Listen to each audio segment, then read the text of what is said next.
हम पढ़ने जा रहे हैं पेपर फर्स्ट कोर्डेटा अर्थात कशेरुकी प्राणी। जो ये फाइलम कोर्डेटा है, इस कोर्डेटा को हेड, स्कल और क्रेनियम की एब्सेंट या प्रेजेंस के आधार पर एक्रेनिएटा और क्रेनिएटा दो ग्रुप में डिवाइड किया गया है। एक्रेनिए जो हमने पढ़ा, जो पहला ग्रुप हमने देखा एक्रेनिएटा, उसके अंदर उसे भी 3 सब फाइलम में डिवाइड किया गया है, हेमिकोर्डेटा, यूरोकोर्डेटा और सिफेलोकोर्डेटा। हेमिकोर्डेटा के बारे में हम पढ़ चुके हैं, उसके अंदर हमने देखा बेलेनोग्लोसस भी था और भी बहुत से जो उसमें एनिमल्स थे जिसके बारे में हमने पढ़ा। आज हम पढ़ रहे हैं सब फाइलम यूरोकोर्डेटा या ट्यूनिकेटा। इनके हम जनरल कैरेक्टर्स देखेंगे। ये मराइन वाटर में रहते हैं अर्थात ये समुद्री जल में रहने वाले प्राणी हैं। ये सैलो और डीप वाटर में पाए जाते हैं। यह उथले और गहरे जल में पाए जाने वाले जंतु हैं। अडल्ट जनरली फिक्स्ड परंतु फ्री लिविंग एनिमल्स भी देखे जाते हैं। इनमें जो वयस्क होते हैं, जो अडल्ट होते हैं, वो फिक्स्ड होते हैं, किसी चट्टान पर चिपक जाते हैं या समुद्र के पेंदे के अंदर स्थिर रहते हैं। मतलब ये जो इनके एडल्ट होते हैं वो लोकोमोशन नहीं कर पाते हैं ज़्यादा, वो फिक्स्ड ही रहते हैं। लेकिन सब फाइलम यूरोकोर्डेटा में कुछ एनिमल्स फ्री लिविंग भी देखे गए हैं जो क्या कर सकते हैं, लोकोमोशन कर सकते हैं, यहाँ वहाँ वो गति वगैरह कर सकते हैं। इनकी बॉडी पर सेलुलोस लाइक ट्यूनिसिन का बना टेस्ट होता है। जो इनका शरीर है उसके ऊपर सेलुलोस के समान ही एक पदार्थ होता है ट्यूनिसिन, सेलुलोस के समान ही ट्यूनिसिन होता है, उसका बना टेस्ट अर्थात आवरण पाया जाता है। बॉडी में एट्रियल कैविटी उपस्थित होती है। इनकी बॉडी के अंदर एट्रियल गुहा पाई जाती है जो कि एट्रियल एंड ब्रैंकियल होल्स द्वारा बाहर खुलती है। Water enters the body through branchial hole and comes out of the body through atrial holes. इनकी बॉडी के अंदर एट्रियल गुहा पाई जाती है। जो वाटर है वो ब्रैकियल गुहा के द्वारा बॉडी के अंदर एंटर करता है, प्रवेश करता है, और जो ब्रैकियल होल्स है उसके द्वारा तो वाटर बॉडी के अंदर प्रवेश कर रहा है, एंटर कर रहा है, और जो एट्रियल होल है उन एट्रियल होल्स के द्वारा वाटर शरीर के बाहर निकलता है। बॉडी में एट्रियल कैविटी उपस्थित होती है जो एट्रियल एंड ब्रैंकियल होल्स द्वारा बाहर खुलती है। जो ये कैविटी है ये 2 छिद्रों के द्वारा, ब्रैंकियल और एट्रियल छिद्रों के द्वारा बाहर खुल रही है। Water enter the body through branchial holes, branchial holes के द्वारा शरीर में पानी प्रवेश करता है और एट्रियल के द्वारा बॉडी से बाहर निकलता है। यू शेप्ड एलिमेंट्री कैनाल पाई जाती है। इनकी जो आहार नाल की आकृति होती है वो यू के समान होती है। नोटोकोर प्रेजेंट इन लार्वा स्टेट। इनमें पृष्ठरज्जु अर्थात नोटोकोर सिर्फ और सिर्फ लार्वा अवस्था में ही पाई जाती है। न्यूट्रिशन, जो इनका पोषण है, पोषण की जो विधि है, जो इनका न्यूट्रिशन का जो मेथड है वो सिलियरी मोड होता है अर्थात रोमावी विधि होती है। इनमें से कुछ एनिमल्स ऐसे होते हैं जिसकी बॉडी के ऊपर पक्षमाप पाए जाते हैं। छोटी छोटी ऐसी धागेनुमा छोटी छोटी सी संरचनाएं पाई जाती है, पक्षमाप सीलिया पाए जाते हैं, और उन सीलिया के द्वारा, उन पक्षमाप के द्वारा ही ये लोकोमोशन करके अपना न्यूट्रिशन प्राप्त करते हैं। ये बाइसेक्सुअल होते हैं, इनमें एक्सटर्नल फर्टिलाइजेशन पाया जाता है। ये आपको पता ही होगा कि ये बाइसेक्सुअल है, द्विलिंगी ये प्राणी है। इनमें एक्सटर्नल फर्टिलाइजेशन पाया जाता है। ज़्यादातर जो जितने भी जो एनिमल्स है, ज़्यादातर, सारे नहीं, ज़्यादातर जो वाटर के अंदर रहते हैं उनमें एक्सटर्नल फर्टिलाइजेशन अर्थात बाह्य निषेचन ही पाया जाता है। इनमें लार्वा स्टेट अडल्ट के कंपैरिजन में मोर डेवलप होती है। ये देखिए यहाँ पर एक इम्पोर्टेंट बात आई है।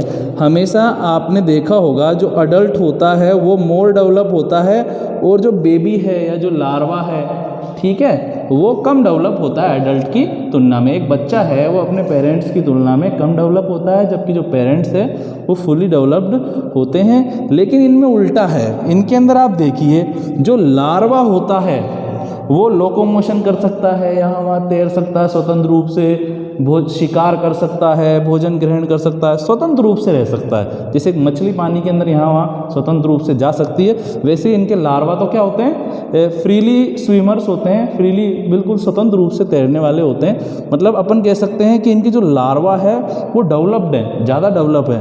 लेकिन जो इनके जो अडल्ट हैं, अडल्ट क्या होते हैं, कम डेवलप होते हैं। अभी अपन ने पढ़ा ना कि ये इधर आप देखिए, अडल्ट जनरली फिक्स्ड स्थानबद्ध, एक ही स्थान पर स्थिर रहने वाले होते हैं अडल्ट। मतलब कि क्या है, डेवलप नहीं है तभी तो फिक्स्ड है, ठीक है। लेकिन इनके जो लार्वा है वो कैसे होते हैं, फ्रीली लिविंग होते हैं, फ्रीली स्विमर्स होते हैं। लार्वा स्टेट अडल्ट के कंपैरिजन में मोर डेवलप्ड होती है। इनमें रेट्रोग्रेसिव मेटामॉर्फोसिस पाया जाता है। इनके अंदर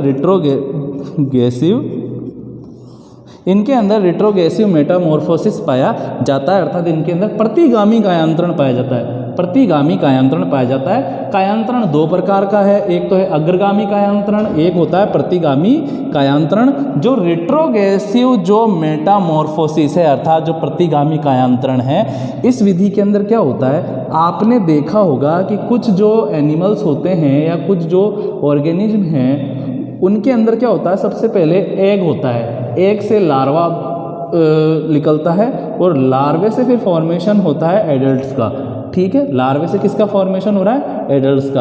आप देखेंगे लार्वा बिल्कुल एक लट के समान होता है, बिल्कुल ऐसा जीव होता है लार्वा, ऐसा सिंपल सा, ठीक है। और वो किस में रूपांतरित हो जाता है, एक पूरी तरह से ये एडल्ट के अंदर चेंज हो जाता है।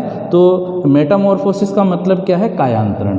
एक मतलब कि लार्वा स्टेज से अडल्ट का बनना, अडल्ट का फॉर्मेशन, लार्वा स्टेट से अडल्ट का फॉर्मेशन ही क्या कहलाएगा, मेटामॉर्फोसिस कहलाता है। यहाँ पर आप देखिए जो लार्वा है वो इसकी तुलना में, इस अडल्ट की तुलना में डेवलप नहीं है ज़्यादा, ठीक है, अविकसित है। लार्वा हमेशा क्या होता है, लार्वा मोस्टली अपन बोल सकते हैं अनडेवलप्ड होता है, अविकसित होता है। लेकिन जो वयस्क होता है वो हमेशा डेवलप होता है। लेकिन यहाँ पर उल्टा है, यहाँ पर रेट्रोग्रेसिव मेटामॉर्फोसिस पाया जाएगा।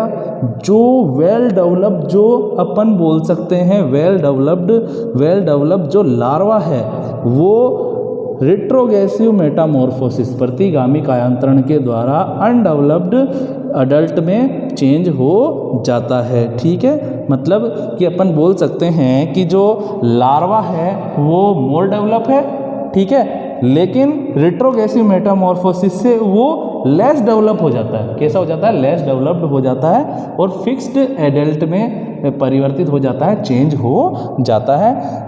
यहाँ पर देखिए सब फाइलम यूरोकोर्डेटा को ब्रैंकियल स्लिट्स, ब्रैंक्लोम दरारें या क्लोम छिद्र, एट्रियल कैविटी यानी कि एट्रियम गुहा, टेस्ट अर्थात बॉडी पर पाया जाने वाला खोल, माउथ सिचुएशन, मुख की स्थिति क्या है, लाइफ सर्कल जीवन चक्र कैसा है, इन सब के बेसिस पर 3 क्लासेस में डिवाइड किया गया है। सब फाइलम यूरोकोर्डेटा को branchial slit, atrial cavity, test, mouth situation, life circle के बेसिस पर 3 क्लासेस में डिवाइड किया गया है कि भैया कि इन एनिमल्स के अंदर किस प्रकार के क्लोम छिद्र पाए जा रहे हैं, माउथ की सिचुएशन क्या है बॉडी के ऊपर, ठीक है, अपर है या मिडिल है, ठीक है, खोल किस प्रकार का है, इनके अंदर सेलुलोज का है, ट्यूनिसिन का बना हुआ है, किस प्रकार का है, ट्रांसपेरेंट है। इस आधार पर इन सभी बेसिस पर जो हमारा जो ये सब फाइलम यूरोकोर्डेटा है इसको 3 क्लासेस में डिवाइड किया गया है। सब फाइलम यूरोकोर्डेटा इसे 3 क्लासेस में डिवाइड किया गया है। क्लास जो फर्स्ट है वो है एसिडिएसिया, सेकंड क्लास है थेलिएसिया और क्लास नंबर 3 है लार्वेसिया। क्लास नंबर फर्स्ट जो है इसकी एसिडिएसिया, इसके कैरेक्टर हम देख लेते हैं। जो पहला है ये सोलिटरी कॉलोनियल पेलेजिक होते हैं। ये है जल में रहने वाले प्राणी हैं, जल में तो मिलेंगे ही है, ये समुद्री जल में रहने वाले प्राणी हैं। कॉलोनी के रूप में ये एक समूह बनाकर रहते हैं, एक कॉलोनी बनाकर रहते हैं, मतलब एक निवह बनाकर रहते हैं। कॉलोनी को बोलते हैं निवह। ये समुद्री जल में रहने वाले निवही प्राणी होते हैं। बॉडी के बाहर फिक्स्ड टेस्ट पाया जाता है, बॉडी के बाहर स्थायी आवरण पाया जाता है। बाइसेक्सुअल एनिमल होते हैं, ये द्विलिंगी प्राणी हैं, इनमें अल्टरनेशन ऑफ जनरेशन पाया जाता है, अर्थात इनमें पीढ़ी एकांतरण पाया जाता है। Freely swimming larva highly developed होते हैं, इनमें फ्रीली स्विमिंग लार्वा पाए जाते हैं, स्वतंत्र रूप से तैरने वाले लार्वा पाए जाते हैं, जो कि क्या होते हैं, वेल डेवलप्ड होते हैं, स्वतंत्र रूप से यहाँ वहाँ तैर सकते हैं, अपना न्यूट्रिशन वगैरह प्राप्त कर सकते हैं, शिकार भी कर सकते हैं। ठीक है, ये द्विलिंगी प्राणी हैं, इनके अंदर अल्टरनेटिव ऑफ जनरेशन अर्थात स्पष्ट पीढ़ी एकांतरण पाया जाता है। इनके अंदर क्या होता है, जो हाईली डेवलप्ड लार्वा है उसके अंदर क्या पाया जाता है, मेटामॉर्फोसिस की क्रिया के द्वारा अडल्ट का फॉर्मेशन हो जाता है। इसके एग्जाम्पल है हर्डमानिया, एसिडिया और बोट्राइलस। हर्डमानिया, एसिडिया और बोट्राइलस। जो क्लास नंबर 2 है इसके बारे में हम देखेंगे ध्यानपूर्वक। यह भी सॉलिटरी है, समुद्री जल में पाई जाने वाली है, कॉलोनियल है।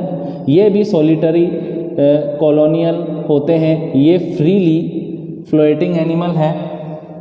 ये जो प्राणी होते हैं थैलिएसिया क्लास के, ये समुद्री जल में रहने वाले हैं, कॉलोनी बनाकर रहते हैं अर्थात निवे बनाकर रहते हैं। ये भी स्वतंत्र रूप से तैरने वाले प्राणी हैं। बॉडी के बाहर फिक्स्ड ट्रांसपेरेंट टेस्ट पाया जाता है, इनके शरीर के बाहर फिक्स्ड स्थायी ट्रांसपेरेंट टेस्ट, इनकी बॉडी के बाहर स्थायी पारदर्शी आवरण पाया जाता है। ये भी बाइसेक्सुअल एनिमल होते हैं, इनमें भी अल्टरनेशन ऑफ जनरेशन पाया जाता है। ये भी द्विलिंगी प्राणी है, इनमें भी पीढ़ी एकांतरण पाया जाता है। लार्वा स्टेज जो है वो अडल्ट के अंदर चेंज हो जाती है। ठीक है, इसके एग्जाम्पल है डोलियोलम, सेकंड जो एग्जाम्पल है सेल्पा, और थर्ड एग्जाम्पल है पायरोसोमा या सोम। इसके बाद में जो क्लास नंबर 3 है लार्वेसिया, ये सॉलिटरी एनिमल्स है, ये भी समुद्री जल में पाए जाते हैं। इनमें टेम्पररी टेस्ट पाया जाता है, अर्थात इनमें अस्थायी आवरण पाया जाता है।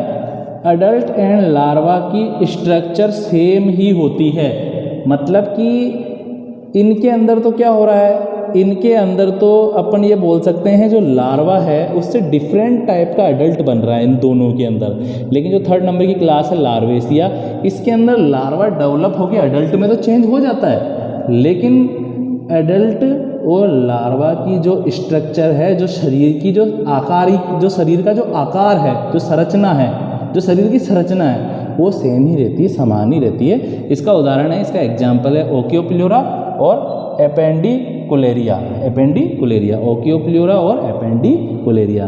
तो आप इस क्लासिफिकेशन को याद कीजिए। अब हम नेक्स्ट क्लास के अंदर देखेंगे जो सब फाइलम यूरोकोर्डेटा की जो तीनों जो क्लासेज है, एसिडिएसिया, थैलिएसिया और लार्वेसिया, इनके अंदर ये जो एनिमल्स है, इन एनिमल्स को हम ध्यानपूर्वक पढ़ेंगे, इनके कैरेक्टर्स को देखेंगे, इनके डायग्राम को भी बनाकर देखेंगे, इनके क्या क्या गुणधर्म है उन सब का हम अध्ययन करेंगे। Thank you. ओके।